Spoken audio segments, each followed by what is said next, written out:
ராஜாவே, இந்த அருமையான காலை நேரத்துக்காக மீண்டுமாக நாங்கள் நமக்கு நன்றி செலுத்துகிறோம்.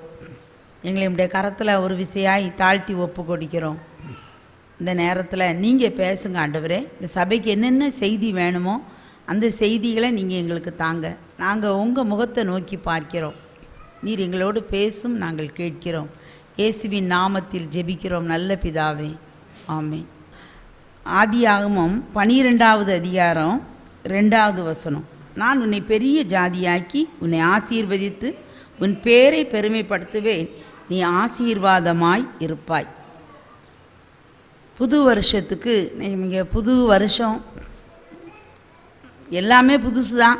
அப்புறம் களை முடிஞ்சு போன உடனே நம்ம அதை என்ன செஞ்சுருந்தோம், பழசுன்னு நம்ம வச்சுருந்தோம். 2019 புதுசாக தான் ஆரம்பித்தோம். ஆண்டவருடைய பாதை நல்லா நீயாக பொழிஞ்சது, நல்லா இருந்தது, சந்தோஷம். அது முடிஞ்சு போச்சு. இப்போ நம்ம முன்னால் ஒரு புது வருஷத்தை ஆண்டவர் கொடுத்துருக்காரு. அநேக தீர்மானம் பண்ணியிருப்பீங்க, நிறைய வாக்கு தத்துவம் ஒவ்வொருவரும் உட்காந்து வாங்கியிருப்பீங்க. எங்கெல்லாமோ போய் ஜெபங்களில் போய் கேட்டு வாங்கியிருப்பீங்க, இல்லை தனிப்பட்ட ஜெபத்தில் வாங்கியிருப்பீங்க. சரி, எப்படியோ ஒவ்வொருவரும் ஒவ்வொரு மாதிரி இருப்போம். இந்த வருஷம் எனக்கு எப்படி இருக்குமோ, போன வருஷம் நான் இப்படி தான் கேட்டேன், எனக்கு இப்படி பிரச்சனைலாம் ஆகிப்போச்சே, இந்த வருஷம் எனக்கு என்ன மாதிரி இருக்குமோன்னு நம்ம கேட்கலாம். நல்லா தான் இருக்கும்னு ஆண்டவர் சொல்லுதார். சரியா? இருள் பூமியையும் கார் இருள் ஜனங்களையும் மூடத்தான் செய்யும். வந்துக்கிட்டே தான் இருக்கும். இருட்டை காட்டிலும் இன்னும் பெரிய இருட்டுக்கள் வரலாம். உன் வெளிச்சத்தின் இடத்திற்கு ஜாதிகளும் உதிக்கிற உன் ஒளியின் இடத்திற்கு ராஜாக்களும் நடந்து வருவார்களாம். அவங்க எங்கேயோ காரை எங்கேயோ விட்டுட்டு நம்ம பக்கத்துக்கு வரும்போது என்ன செய்வாங்களாம், நடந்து வருவாங்களாம். எதனால் வராங்க? நம்மிடத்தில் இருந்து என்னது உதிக்கும்? உதிக்கிற உன் ஒளி, உன் வெளிச்சம். நமக்குன்னு ஒரு வெளிச்சம் இருக்குது. கர்த்தர் எல்லாரையும் பூமிக்கு வெளிச்சமாக வச்சுருக்காரு. நீங்கள் உங்கள் வீட்டுக்கு மட்டும் இல்லை, சபைக்கு மட்டும் இல்லை, உங்கள் நாட்டுக்கு மட்டும் இல்லை, எங்கேயா உலகத்துக்கே வெளிச்சம். அவ்வளோ அழகாக தீர்க்க தரிசனம். இவங்க இருப்பாங்களா, இருக்க மாட்டாங்களா, இதை செய்தால் தான் நீ வெளிச்சமாக இருக்க முடியும், இப்படி பண்ணினா தான் வெளிச்சமாக இருக்கும், அப்படி எந்த இடத்துலையும் அவர் நமக்கு சொல்லலை. நம்பி சொல்லுதாரு, நீங்கள் உலகத்துக்கு வெளிச்சமாக இருக்கிறீர்கள். நான் ஒளியாகத்தான் இருக்கேன்னு சொன்னார். நீங்களும் வெளிச்சமாக தான் இருக்கீங்க. அவ்வளோ அழகாக சொல்லுதார். நீங்கள் உலகத்துக்கு வெளிச்சமாக இருக்கிறீர்கள். இருக்க போகிறீங்கன்னு இல்லை, இருக்கீங்க. நம்ம நிலைமை நம்ம என்னன்னு தெரியாமல் நம்ம இந்த நேரத்தில் என்ன செய்திருக்கோம், அநேக நேரம் உட்கார்ந்துக்கிட்டு இருக்கோம். நம்ம ஊரை குறை சொல்லுதோம், நம்ம வீட்டை குறை சொல்லுதோம், பெற்றோரை குறை சொல்லுதோம், கணவனை குறை, மனைவியை குறை, பிள்ளைகளை குறை. சரி, அந்த வீட்டிலலாம் எவ்வளோ அழகான பிள்ளைகள், மான்குட்டி மாதிரி இருக்குது, ஞானமுள்ள பிள்ளைகளாக இருக்குது, அழகுள்ள பிள்ளைகளாக இருக்குது. எனக்கு இப்படி ஒரு பிள்ளைகள் வந்திருக்க, எனக்கு வாய்ச்ச கணவர் என்னடா இப்படி இருக்காரு, நான் எவ்வளோ எதிர்பார்த்தேன். சிரிக்கிறதை பார்த்தா அப்படி சொல்லியிருப்பீங்க போல தெரியுது. நான் அவரை எப்படி எதிர்பார்த்து இருந்தேன், எனக்கு இவ்வளோ வாய்க்கவே இல்லையே, எனக்கு புருஷன் வாய்க்கலை. நிறைய புருஷன்மார், சரி அவனுக்கு என் ஃப்ரெண்ட்ஸுக்கெல்லாம் நல்ல மனைவிமார் கிடச்சிருக்கு, எனக்கு கிடைக்கல. இப்படி ஒவ்வொருவரையாக நம்ம குறை சொல்லிக்கிட்டு இருக்கோம். ஆனால் ஆண்டவர் குறை சொல்லாத, நான் உன்னை வெளிச்சமாக தான் வச்சுருக்கேன். அந்த வெளிச்சத்துக்கு எங்கேருந்து தான் நமக்கு எண்ணெய் வருது? பரலோகத்திலிருந்து ஒவ்வொருவருக்கும் கனெக்ஷன் இருக்குது. நமக்கு தெரியாது. நம்ம வீட்டுக்கு எங்கேருந்து தான் கனெக்ஷன் இருக்குது? பரலோகத்திலேருந்து கனெக்ஷன். பிசாசும் ட்ரை பண்ணுதான். அவன் கீழே இருந்து தோண்டி எடுப்பான். ஒவ்வொரு வீட்டுக்குள்ளேயும் அங்கே நரகத்திலேருந்து கனெக்ஷன் கொடுக்கறதுக்கு அவன் ட்ரை பண்ணிக்கிட்டு இருப்பான். ஏன்னா அவன் இருக்கான், அவன் இல்லைன்னு சொல்லலை. ஏன்னா 1000 வருஷம் அரசாட்சி வரும்போது தான் ஆண்டவர் அதை என்ன செய்தார், அந்த பாம்பை அப்படியே கெட்டி, பழைய பாம்பான், மோசம் போக்கிற பாம்பான், சாத்தானான், பிசாசான், அப்படிப்பட்ட வலு சர்ப்பம்னு பார்க்கும். அவனை 1000 வருஷ அரசாட்சியில் தான் பரிபூரணமாக கெட்டி எந்த பிரச்சனையும் இல்லாமல் தூக்கி போட்டிருந்தார். அது வரைக்கும் இயேசு கிறிஸ்து சிலுவையில் அவன் தலையை என்ன பண்ணார், நசுக்கி கூழும் பாசியுமா ஆக்கியாச்சு. ஆனால் பாம்புடைய உடல் எப்படி இருக்கும், ரொம்ப நீளமாக இருக்கும், நல்லா வால் உண்டு. அந்த தலையை நசுக்குனா கூட என்ன செய்யும், வாழை வச்சு ஆட்டிக்கிட்டே இருக்கும். ஒரு 2 மாதத்துக்கு முந்தைய எங்கள் வீட்டில் ஒரு நல்ல பாம்பு குட்டியை அடித்தோம். அடித்தா எங்கள் வீட்டையாவே ஒரு கம்பு வச்சு ஒரு போட்டு போட்டாங்க. போயிட்டு தலையை நல்லா நசுக்கியாச்சின்னு சொல்லிட்டு இவங்க போட்டு வந்துட்டாங்க. அப்போ அந்த வேலை செய்த அம்மாமாரெலாம் சொன்னாங்க, ஐயா இது நல்ல பாம்பு, அதில் சக்கரம் இருக்குது, இது என்ன செய்யணும், கொஞ்சம் நேரத்தில் ஏதோ காற்றை குடிச்சிரும், உயிர் வந்துடும், நீங்கள் பாட்டுக்கு ஒன்றும் செய்யலைன்ட்டு போட்டு போயிட்டீங்களே அப்படின்னாங்க. சரின்னு நாங்கள் அதை உட்காந்து அப்சர்வ் பண்ணிவிட்டு வேடிக்கையாக பார்த்துக்கிட்டு இருந்தோம். ஏன்னா பெரிய சுத்தமான ஒரு இடம் தான், அது எப்படி வந்துன்னு தெரியலை. பார்த்துக்கிட்டு இருந்தால் கொஞ்சம் நேரத்தில் வாழலாம் குட்டி தான் நல்லா ஆட்ட ஆரம்பித்து மூவ் பண்ண ஆரம்பிச்சாச்சு. தலையை நசுக்கியாச்சு. இருந்தாலும் அது என்ன பண்ண ஆரம்பிச்சிட்டு நல்லா முழு தலை இருந்தால் எப்படி இருக்குமோ அப்படியே எல்லாம் நல்லா ஆடி அது மூவ் பண்ணிட்டு, அதுக்கப்புறம் இன்னொரு அம்மா வந்து அதை அவங்க பாணியில் கவனித்து கொண்டு போய் போட்டாங்க. ஜெயிக்க முடியலை.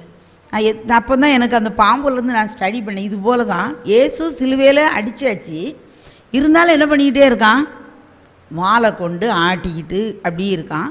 ஆனால் அது நம்ம ஜெயிக்க முடியாது. பல்லை வச்சு மறுபடி கடித்து நம்மளை துன்பப்படுத்த முடியாது. சும்மா வாழை ஆட்டிக்கிட்டு இருக்கலாம். அவ்வளோதான் காட்சி.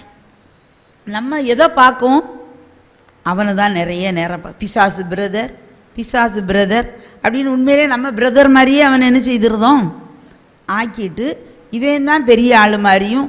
உங்களுக்கு தெரியாது எங்கள் வீட்டு பிரச்சனை, வந்து பார்த்தீங்கன்னா தான் தெரியும், அவ்வளோ காரியம் அப்படின்னு நம்ம சொல்லி எதை மேக்னிஃபை பண்ணுதோம், பெருசுப்படுத்திக்கிட்டே இருக்கோம்.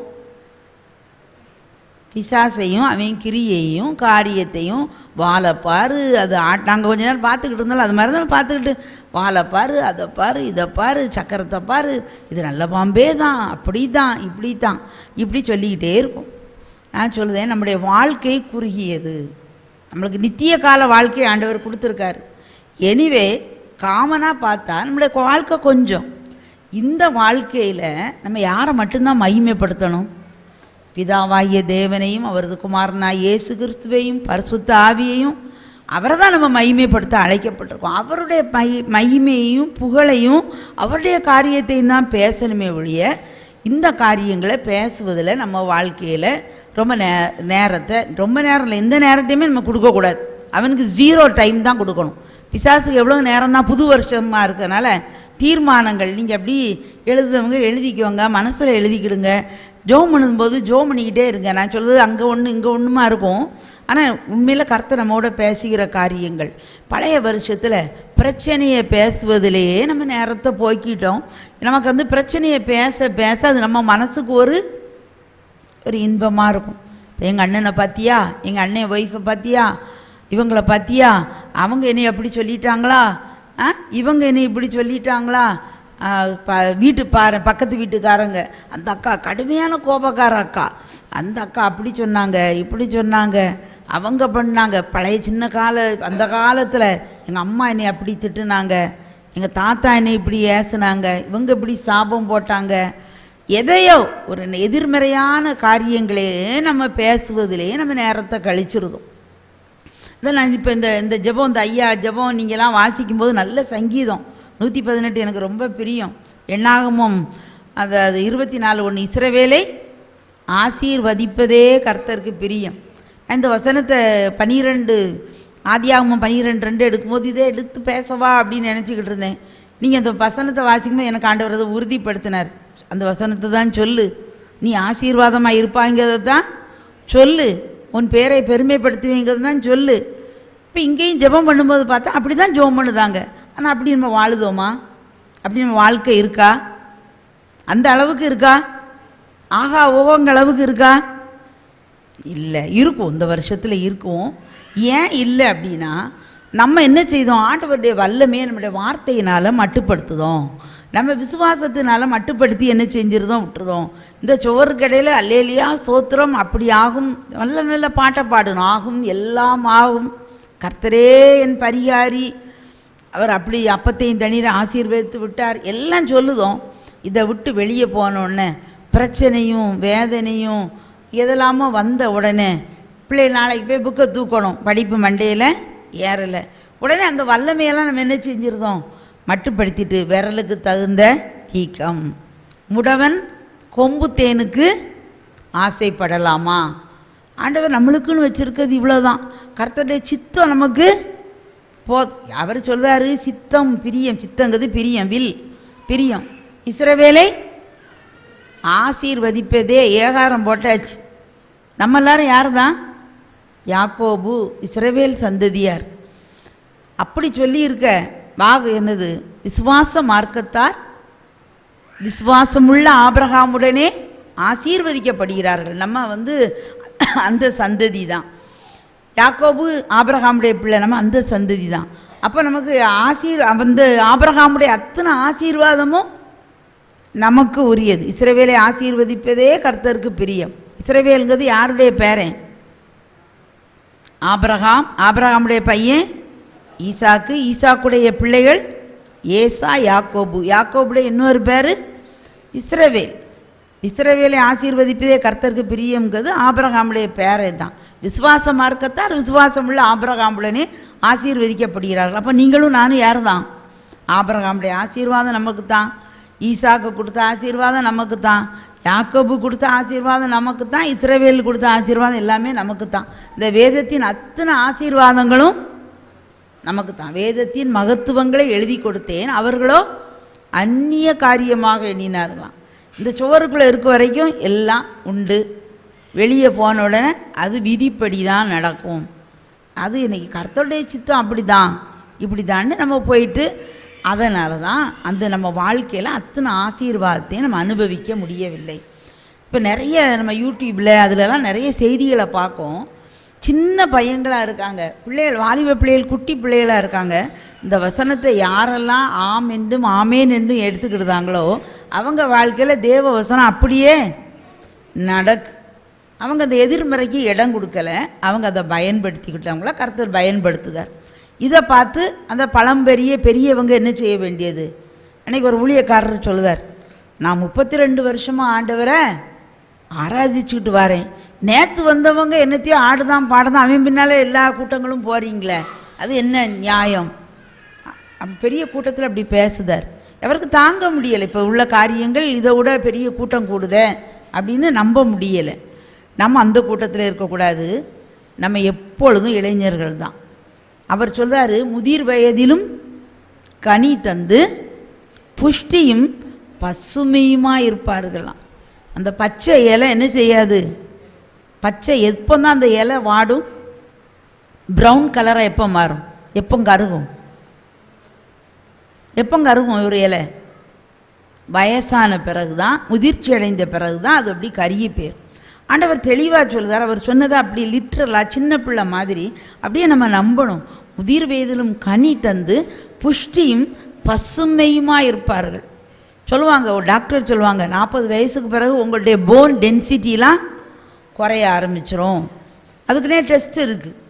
போன் டென்சிட்டி அது சாக் பீஸ் மாதிரி ஆயிரும். அதனால தான் வயசானவங்கலாம் என்ன செய்தாங்க, பாத்ரூமில் எத்தனையோ முறை நம்ம விழுந்திருப்போம், ஒன்றும் செய்யாது. வயசானவங்க விழுந்துருதாங்க, அப்படியே அவங்க வாழ்க்கை சுவாலி முடிஞ்சு போகுது.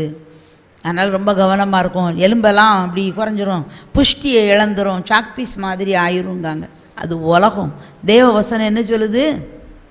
முதிர் வயதிலும் கனி தந்து புஷ்டியும் பசுமையுமாக இருப்பார்கள். நம்மளுக்கு பலவீனம் மாதிரி வருதா, இந்த வசனத்தை நம்ம என்ன செய்யணும்?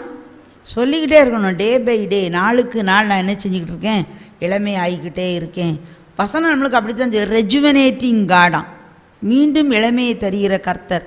கழுவுக்கு சமானமாய் உன் வயது திரும்ப மறுபடி வாழ வயது போல் ஆகிறது. இதை நம்புதவங்களை எத்தனை பேர் நம்புதீங்க? நம்புதவங்களுக்கு ஆமென்றும் ஆமேன் என்றும் இருக்கிறான். அதுதான் சொல்ல வரேன். ஒருபோதும் பிசாசு தேவ மகிமையை எடுக்கிறதுக்கு நம்ம விடக்கூடாது. நம்மளுக்கு இன்பமாக இருக்கும், அந்த குறை சொல்லுறது இன்பமாக இருக்கும், குறை சொல்லுறதை கேட்கறது இன்பமாக இருக்கும். அப்படி ஒரு இன்பத்தை பிசாசு வச்சுருக்கான், சிற்றின்பம் அதுக்கு பேர். நம்ம ஆண்டவர் தாரது பேரின்பம். எந்தன் இயேசுவின் சமூகம் என்ன ஆனந்தம், என்ன ஆனந்தம், என்ன ஆனந்தம், எந்தன் இயேசுவின் சமூகம் என்ன ஆனந்தம், என்ன ஆனந்தம், எந்தன் பாடுங்க, எந்தன் இயேசுவின் சமூகம் என்ன ஆனந்தம், என்ன ஆனந்தம், என்ன ஆனந்தம் எந்தன் இயேசுவின் சமூகம், என்ன ஆனந்தம், என்ன ஆனந்தம், என்ன ஆனந்தம். இதுதான் பேரின்பம்.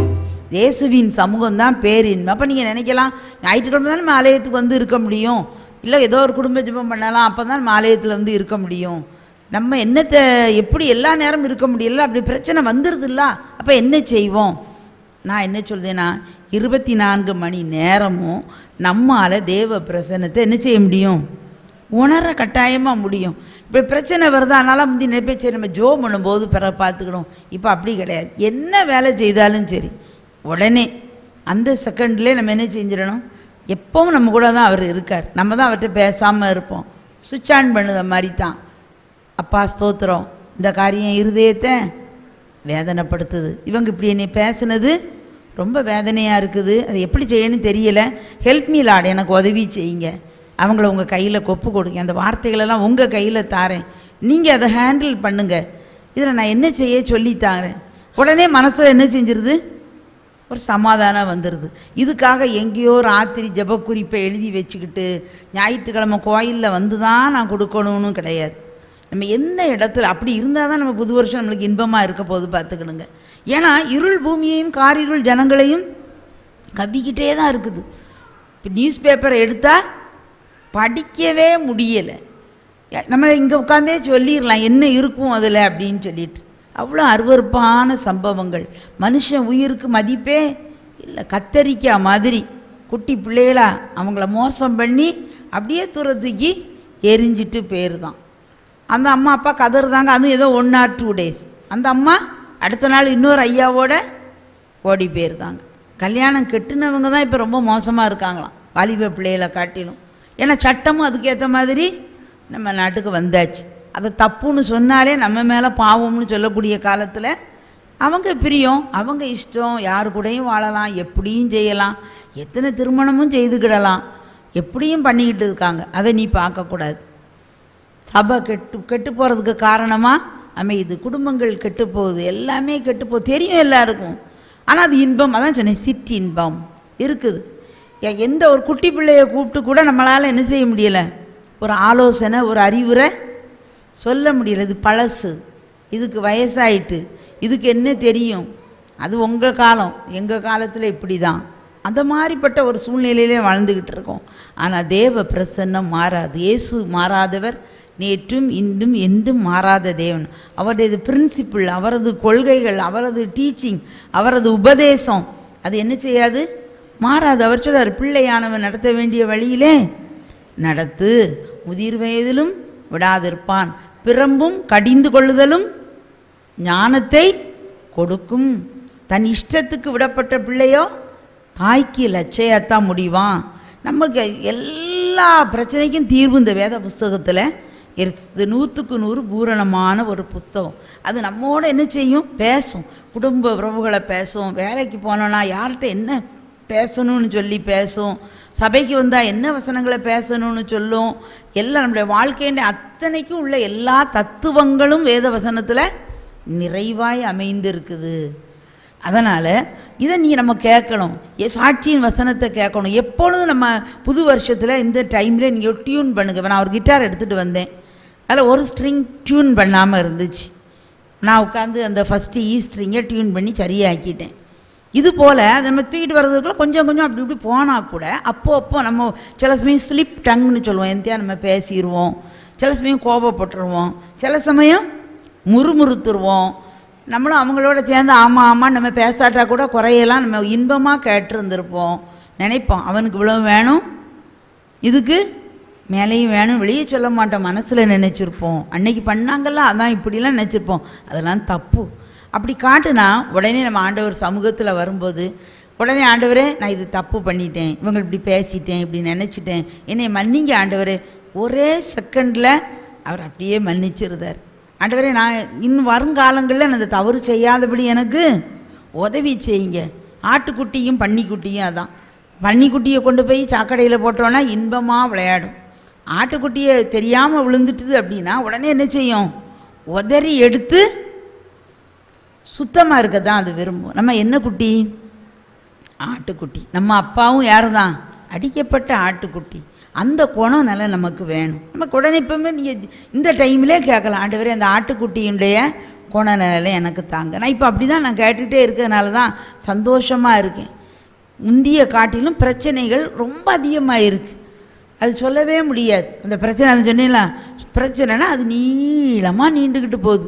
ஏன் எதுக்கு இது வந்துச்சு, எனக்கு இதுக்கு சம்மந்தமே இல்லையே, ஏன் என்ன இப்படி பேசுதாங்க, நான் அவங்கள ஒன்றுமே இப்படி நினச்சி கூட பார்க்கலையே, இந்த கோணத்தில் அவங்கள நான் திங்க் பண்ணவே இல்லையே, ஏன் என்ன இப்படி பண்ணுதாங்க, ஏன் பண்ணுதாங்க அப்படிலாம் நம்ம நினச்சிக்கிட்டு இருக்கலாம். எக்கச்சக்கம் இருக்குது. அதை அப்படியே தூர போட்டு, ஆண்டவரே இந்த பிரச்சனை இருக்குது, இதை நீங்கள் ஹேண்டில் பண்ணிக்கிடுங்க, ஏன் சந்தோஷமான நேரத்தை இதில் நான் இழக்க விரும்பலை, எனக்கு உதவி செய்யுங்க, நீங்கள் அதை பார்த்துக்கிடுங்க. அந்த காரியத்தை பழி வாங்குதல் எனக்குரியது, நானே பதில் செய்வேன்கார்.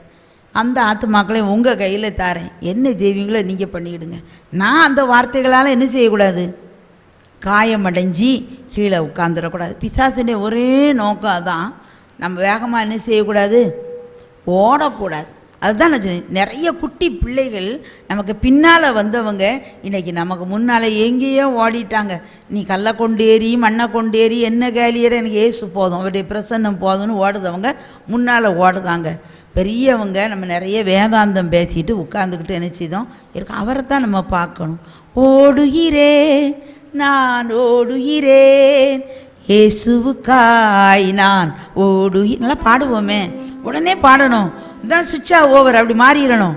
ஓடுகிறேன் நான் ஓடுகிறேன் இயேசுவுக்காய் நான் ஓடுகிறேன், எத்தனை தான் இடர்கள் வந்தாலும் விசுவாசத்திலே நிலைத்திருப்பே, எனக்கு எத்தனை தான் இடர்கள் வந்தாலும் விசுவாசத்திலே நிலைத்திருப்பே, என் ஆசையெல்லாம் இயேசுதானே, என் ஆசையெல்லாம் இயேசுதானே, அவர் பொன்முகம்தான் நான் பார்க்கணுமே, அவர் பொன்முகம்தான் நான் பார்க்கணுமே.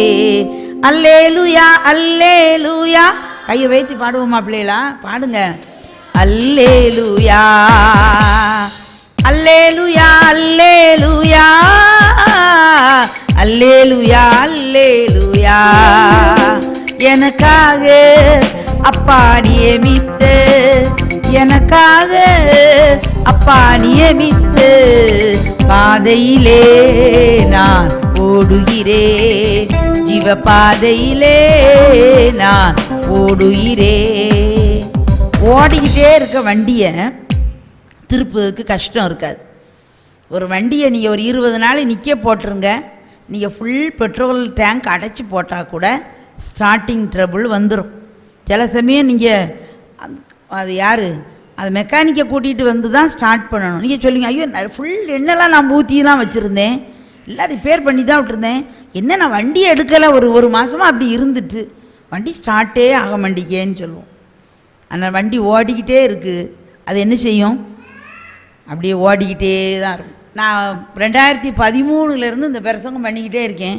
ஒரே ஒரு பாயிண்ட்டு தான், நீ மகிழ்ந்து கலிகூர் கர்த்தர், ஒரு வசனத்தை வச்சே 13, 14, 15, 16, 17, 18, 19 முடிஞ்சிட்டு. இப்போ அடுத்த வருஷம் 20வது வருஷமும் வந்தாச்சு, 8வது வருஷமும் நடக்கு.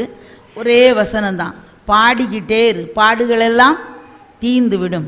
இந்த இடத்துல தான் பிசாசு ஃபியூஸ் என்ன செஞ்சிருவான், ஈஸியாக உருவி, அப்பப்போ சாத்தானது தந்திரங்கள் டிப்ஸும் கொடுத்துக்கிட்டே இருக்கேன், உருவி போட்டுருவான். அதனால் தயங்கவே கூடாது. யார் எங்கே பாடினாலும் சரி, அது கழுத குரல் மாதிரி இருக்கோ, என்ன குரலாக இருந்தாலும் சரி, சும்மா பாடிக்கிட்டே நம்ம இருக்கும்போது நமக்கே தெரியாது, அற்புதங்கள் நடந்து கொண்டே என்ன செய்யுது இருக்குது. 2-3 நாளுக்கு முந்தி எங்கள் வீட்டுக்கு வேறு மதத்தை சார்ந்த 2 மதத்தை சார்ந்த 2 பேர் வந்திருந்தாங்க நைட்டு. அப்போ பார்த்தீங்கன்னா ஒரு டெய்லர் ப்ளவுஸு கொடுக்கறதுக்கு வந்தவர் அன்னைக்கு தான் வந்திருக்காரு. என்னம்மா என்ன ஆச்சு, உங்கள் வீட்டுக்குள்ளே வந்த உடனே ஒரு தேவ பிரசன்னத்தை, அவங்க வேறு கடவுளை கும்பிடுதவங்க, வந்தோம் ஒரு மன அமைதி இருக்குது, ஒரு நிம்மதி இருக்குது, ஒரு ஏதோ ஒரு காரியம் உங்கள் வீட்டில் இருக்குது, எங்களுக்கு இந்த வீட்டிலே அப்படி இருக்கணும்னு இருக்குது, ஒரு உண்மையில் அவங்க வந்து சொல்லிட்டு போகிறாங்க. அப்போ தான் நினச்சேன், தேவ பிரசன்னம் இந்த இடத்துல இருக்குது. அப்போ நான் சொன்னேன், நான் ஜெபம் பண்ணிக்கிட்டே இருப்பேயா, ஸ்தோத்திரம் பண்ணுவேன், என்னன்னே தெரியலையே, நுழைஞ்ச உடனே ஒரு மாதிரி இருக்க. வெளியே நின்று பார்த்துக்கிட்டு இருந்தாங்க. சொன்னாங்க, இது இப்படி தான் சொல்லுவாங்க. அதுக்கு தான் நான் சொல்ல வரேன், உங்கள் வீட்லேயும் தேவ பிரசன்னம் எப்பவும் இருக்கணும் அப்படின்னா நம்ம பாத்திரம் என்ன செய்யணும்? பாடுப்போம். இங்கே வந்து ஸ்டார்ட் பண்ணுவோம். என் பாத்திரம் நிரம்பி நிரம்பி வழிகின்றது, வழிந்து ஓடுகின்றது. என் பாத்திரம் நிரம்பி நிரம்பி வழிகின்றது, நிரம்பி ஓடுகின்றது. எனக்குள்ளே ஜீவ ஊற்று, அது வற்றாது ஒரு நாளும். எனக்குள்ளே ஜீவ ஊற்று, அது வற்றாது ஒரு நாளும். வற்றவே வற்றாது. எனக்குள்ளே உங்களுக்குள்ளே இருக்கிறது. உலகத்தில் உள்ள சமாதானம் சந்தோஷமாக இருந்தால் அது வத்தி போயிரும். இந்த உலக பொருளையோ உலக சந்தோஷத்தையோ உலகத்தின் காரியங்களையோ நம்ம நம்பி இருந்தோன்னா அது ஒரு நாள் என்ன செஞ்சிடும்? வத்தும். கேரி தாறு ஒரு நாள் என்ன செய்யும்? கேரி தாறு எலியாவுக்கு என்ன பண்ணுச்சு? வற்றி போச்சுது. அதுக்கப்புறம் சாரிபாத் விதவிட்ட போகிறார். ஆனால் எனக்குள்ளேயும் உங்களுக்குள்ளேயும் இருக்க ஜீவ ஊற்று யார்? இயேசுட்ட இருந்து வருது. அவர் சொன்னார், என்னை நம்புகிறவர்கள், என்னை விசுவாசிக்கிறவருடைய இருதயத்திலிருந்து ஜீவ ஊற்று புறப்படும். அபிஷேகம் பெற்றவன் இருதயத்திலிருந்து ஜீவ நதி என்ன செய்யுமா? பிரவாகித்து ஓடும். மனுஷனுடைய இருதயத்துடைய யோசனை ஆழமான ஊற்று மாதிரி இருக்குமா. புத்திமானோ அதை மொண்டு எடுப்பான். இந்த ஊற்று எல்லாரும் இருதயத்துக்குள்ளேயும் தான் இருக்குது. புது வருஷத்தில் நம்ம புத்திமான்களாக இருக்க போகிறோம். அந்த ஊற்றை நம்ம என்ன செய்ய போகிறோம்? மொண்டு மொண்டு எடுக்கணும். இதுக்கு தான் தேவ பிரசன்னம் அவசியம். புது வருஷத்தில் தீர்மானம் பண்ணுங்க. சங்கீதம் 37:4 பார்க்கும், கர்த்தரிடத்தில் மனமகிழ்ச்சியாயிரு, அவர் இருதயத்தின் வேண்டுதல்களை உனக்கு அருள் செய்வார். அதுக்கு பின்னால் பார்த்தீங்கன்னா காத்திருன்னு சொல்லுவார். 7வது வசனம், கர்த்தரை சங்கீதம் 37:7, கர்த்தரை நோக்கி அமர்ந்து அவருக்கு காத்திரு. காத்திருக்குதுன்னா சாகு வரைக்கும் 50 வருஷம் 60 வருஷம் 100 வருஷம் காத்திருன்னு சொல்லலை. அது எதை குறிக்கி அப்படின்னா தேவ பிரசன்னத்துக்குள்ள வா. இப்போ நான் சொன்ன மாதிரி வேலை பார்த்துக்கிட்டு இருக்கும்போதே தேவ பிரசன்னத்துக்குள்ள வரலாம். ஒரு குறிப்பிட்ட நேரத்தை நம்ம ஒதுக்கி, முக்கியமாக எந்த நேரம் தான் நமக்கு நல்ல நேரம்? வேதவசனம் எந்த நேரத்தை சொல்லுது? அதிகாலை நேரம். அதிகாலையில் என்னை தேடுகிறவர்கள் கண்டடைவார்கள். நேற்று கூட ஒரு இதில் ஆர்டிக்கிளில் பார்த்தேன், ரொம்ப ஞானவான்கள் சயின்டிஸ்ட்டு 4 மணிக்கு எழும்ப காரணம் அந்த 2 மூளையையும் பணத்தை போட்டிருந்தாங்க. அந்த 4 மணிக்கு அது ரொம்ப ஃப்ரெஷ்ஷாக என்ன செய்யுது இருக்குது. கர்த்தர் நம்மளை அப்படி இயல்பாகவே வடிவமைத்திருக்காராம். ஒவ்வொரு உறுப்பும் எந்தெந்த, நீங்கள் வேணால் பார்த்து பாருங்கள் நெட்டில், ஒவ்வொரு மூளை எந்த நேரம் ரொம்ப நல்லா ஃபங்க்ஷன் ஆகுது, இருதயம் எப்போ, நம்ம வயிற்றில் இருக்க கழிவு நீக்க உறுப்புகள் எந்த டைமில், ஒவ்வொன்றும் குறிப்பிட்ட நேரத்தை கடவுள் வச்சுருக்கார். ஆக அந்த டைமில் அது ரொம்ப ஃப்ரெஷ்ஷாக இருக்கும். ஆக நம்முடைய ஆவி ஆத்மா சரீரம் அந்த பொதுவாக ஃப்ரெஷ்ஷான டைம் எது தான்? அதிகாலை நேரம். இயேசு கிறிஸ்துவையும் பார்த்து அதிகாலையில் எழும்பி போகிற தீர்மானம், புது வருஷ தீர்மானம் எடுங்க. பிசாசை குறித்து ரொம்ப பேச மாட்டேன் எழுதுனீங்க. அடுத்தது அதிகாலையில் நான் எழும்பிடுவேன். ஒருவேளை தூக்கம் வந்தாலும் பரவாயில்ல, கொஞ்ச நேரமாவது எழும்பி ஒரு 4 வசனத்தை வாசித்து ஒரு 10 நிமிஷமாவது கொஞ்ச நேரம். அன்னைக்கு உங்களுக்கு பிரச்சனைகள் நிறைய பாடுகள் துன்பப்படுத்த மாதிரி இருக்கும். ராத்திரி படுக்கும்போது எண்ணங்கள் நிறையா வரலாம். காலையில் எழும்பி ஆண்டவர் சமூகத்தில் நம்ம காத்து இருக்கணும். காத்து இருக்கும்போது நம்முடைய மனசு என்ன செஞ்சிருது? நீங்கள் நல்லா பாருங்கள், ஒரு 10 நிமிஷம் கூட ஒருமனப்பட்டு ஜெபிக்க முடியாமல் இருக்கும். காலை நேரத்தில் அப்படி இருக்காது, இன்னும் கொஞ்சம் ஃப்ரெஷ்ஷாக இருக்கும். சரி, உங்களுக்கு காலையில் எழும்புத பழக்கம் இல்லைன்னா அட்லீஸ்ட்டு பிந்தி எழும்பியோ ஏதோ ஒரு டைம் என்ன செய்யுங்க, தேவ சமூகத்தில் நம்ம கட்டாயமாக காத்து இருக்க வேண்டும், அமர்ந்து இருக்க வேணும். அது ரொம்ப கஷ்டமான காரியம் இல்லை, ரொம்ப நல்லா இருக்குது.